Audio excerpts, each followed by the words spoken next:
Ready to move in premium triplex villas at Bachapalli APR projects. సాగర్లో పూర్తి స్థాయి నీటి మట్టం వాడుకునేటువంటి పరిస్థితి ఉంటుంది.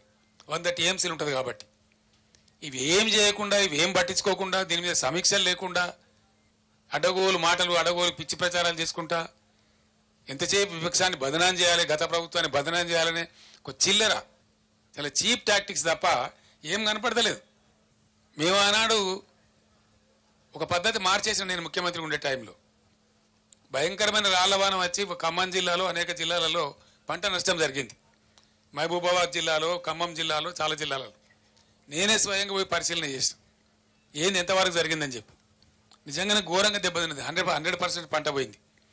కానీ పంట నష్టం ఇచ్చే పరిస్థితి ఏంది? ఆ రోజు వరకు కూడా కేంద్ర ప్రభుత్వాన్ని నివేదిక పెట్టాలి, ఆ తోకగాలు రావాలి 3 నెలలకు, వాడు వచ్చే వరకు ఏమి ఉండదు, వాడు ఉల్టా రిపోర్ట్ రాయాలి, వాడేమి ఇయ్యాడు, వీడు తీసుకోడు, రైతుకు అందదు.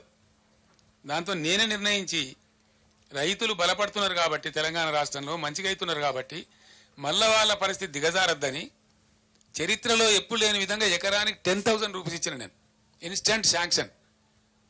అంత వెరీ డే ఆ పొలంలో నిల్చుండే అనౌన్స్ చేసి 5-6 రోజుల లోపల వాళ్ళకి నష్టపరిహారం అందజేసినాం. ఇది తుంగతుర్తి కార్కోట్లు ఇచ్చినాం. మొత్తం దాదాపు 149 కోట్ల రూపాయలని పంపిణీ చేసినాం ఇమీడియట్గా రైతులకు. అదే విధంగా 149 crores ఇచ్చినాం.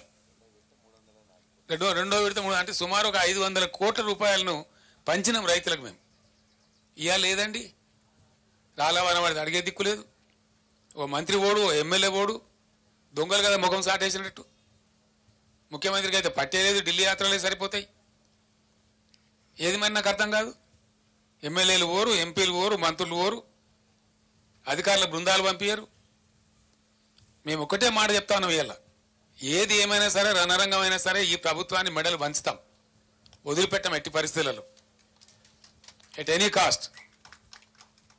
మేమన్నాడు 10,000 రూపాయలు ప్రపంచంలోనే ఇయ్యాలి, 10,000 రూపాయలు, 2,000 ఏదో ఇచ్చి చిల్లర చేతులు దులుపుకునేది.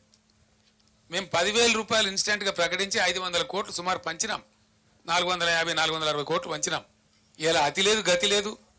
సుమారు 1,00,000 ఎకరాలలో పంటలు పోయినాయి, రాళ్లవానలు పడి, అకాల వర్షాలు పడి, కొన్ని హోరు గాలికి దెబ్బతిన్నాయి, వర్షాలు గుర్చి దెబ్బతిన్నాయి, కొన్ని రాళ్లవానకి దెబ్బతిన్నాయి. దానికి దిక్కు లేదు, దాని గురించి మాట్లాడడం లేడు. ఇవాళ ఉన్న మంత్రి, ముఖ్యమంత్రి, ఉప ముఖ్యమంత్రి వీళ్ళంతా ఏం మాట్లాడినండి? అసలు వాళ్ళ ముఖాలకన్నాడు ఇయ్యలే. వాళ్ళు దిగిపోయినాడు కూడా 470 కోట్లు బకాయిలు పెట్టిపోతే మేము ఇచ్చినాం ఇన్పుట్ సబ్సిడీ. బీఆర్ఎస్ గవర్నమెంట్లో ఇచ్చినాం. వాళ్ళు ఎగబెట్టిపోతే 2014లో ఎగబెట్టిపోతే 2-3 ఏళ్ళ నుంచి ఉన్న బకాయిలు పెండింగ్ పెట్టిపోతే మేము క్లియర్ చేసినాం. అవి క్యాబినెట్లో తీర్మానం చేసి ఈరోజు మేము ఏం పెట్టలే, బకాయిలు లేవు. ఇలా జరిగింది.